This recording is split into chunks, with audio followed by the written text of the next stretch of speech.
Bette Midler came to New York in 1965. She was a daring 19-year-old, bold enough to pursue her dreams and leave the comfort and safety of friends and family behind. Home was a tiny room in a trashy hotel right in the middle of the theater district. If she couldn't be working on Broadway, at least she'd live there. But it didn't take long for that to change. Some people wait a lifetime to see a dream come true. But for Bette Midler, it only took a year. After a few odd jobs in a part off Broadway, she sang her way into the chorus of 1966's hottest musical, Fiddler on the Roof. But Bette was destined for more. Within months, she moved out of the chorus and into the featured role of the eldest daughter, Zytle. Bette found more than success. She found a family of actors and friends that provided her with a deep sense of belonging. Bette had truly found a home. And I had a very dear friend, Ben Gillespie was his name, and he was a ballet dancer. He would ask me, have you ever seen so-and-so? And I would say no, and he would roll his eyes, and then he would make sure that I would see so-and-so. And this was an education that really went on for years. Bette didn't just work in show business, she studied it. She taught herself as much as she could and devoured information on entertainers and show business. When Fiddler was over for the night, she wouldn't go home. She'd go out to see every act in town. Then one evening on a dare, she sang in an open mic night. The audience went wild. With that kind of reaction, Bette knew she had to sing to people in a way that would touch them deeply and personally. Even while in Fiddler, Bette sang and told jokes in nightclubs. She began to develop a unique act. It was daring and innovative and borrowed from the styles of the performers she studied, like Bessie Smith and Billie Holiday. She told jokes like Mae West and Sophie Tucker and danced like Carmen Miranda. Her performances were electrifying.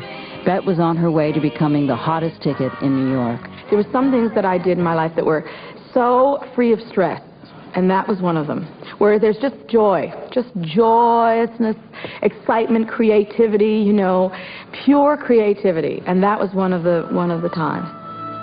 Bette's life was rich in experiences and friends. She had dared to make a dream come true, and she had succeeded. But just at the peak of her fledgling career, life dealt her a disastrous blow. Her oldest sister, Judy, was killed one night on the way to meet Bette after a performance of Fiddler. Judy had come to New York to see Bette and was struck on a sidewalk by a car that careened out of control. As friend Charlot Crossley Fortier recalls, that night would haunt Bette for years.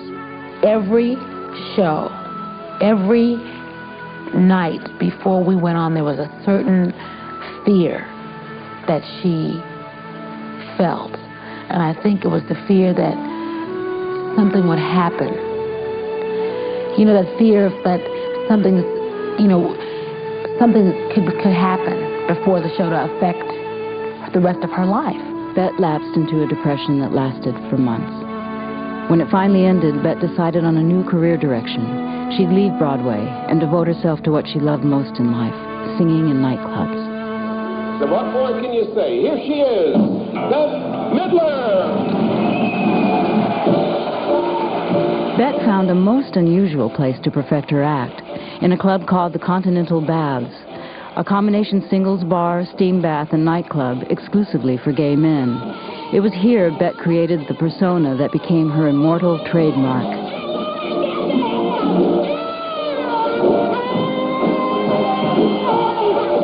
The first night I was there, the owner asked me, how do you want to be introduced? And I said, just tell them I'm divine.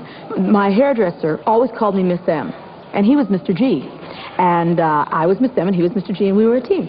And so the owner heard him calling me Miss M, and he heard that was kind of my nickname, and he said, and now the divine Miss M, and then there she was. Stephen, you know, the owner of this dump,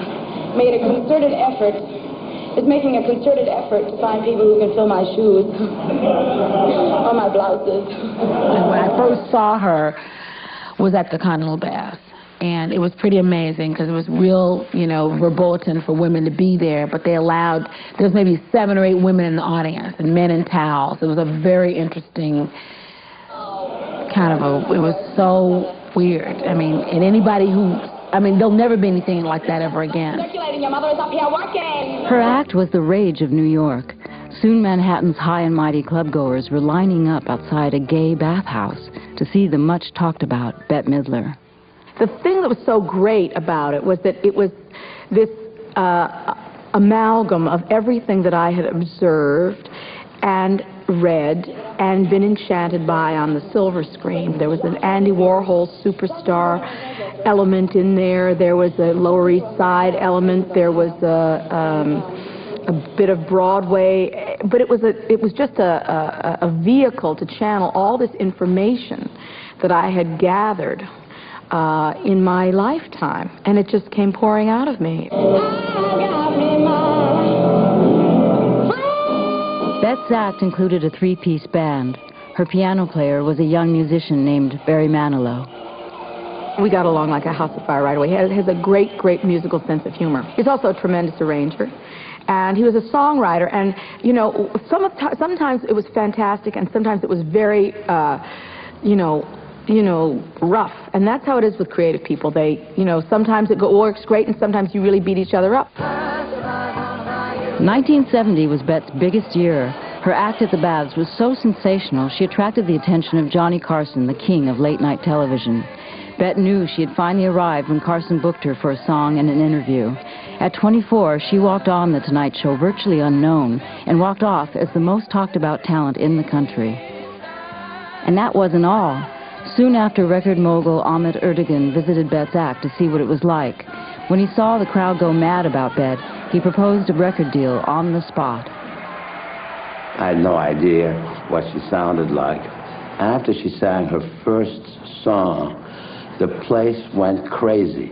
I mean, people jumped up and down. There were people jumping up on the table, screaming and yelling. I said, my God, I've never seen such a reaction.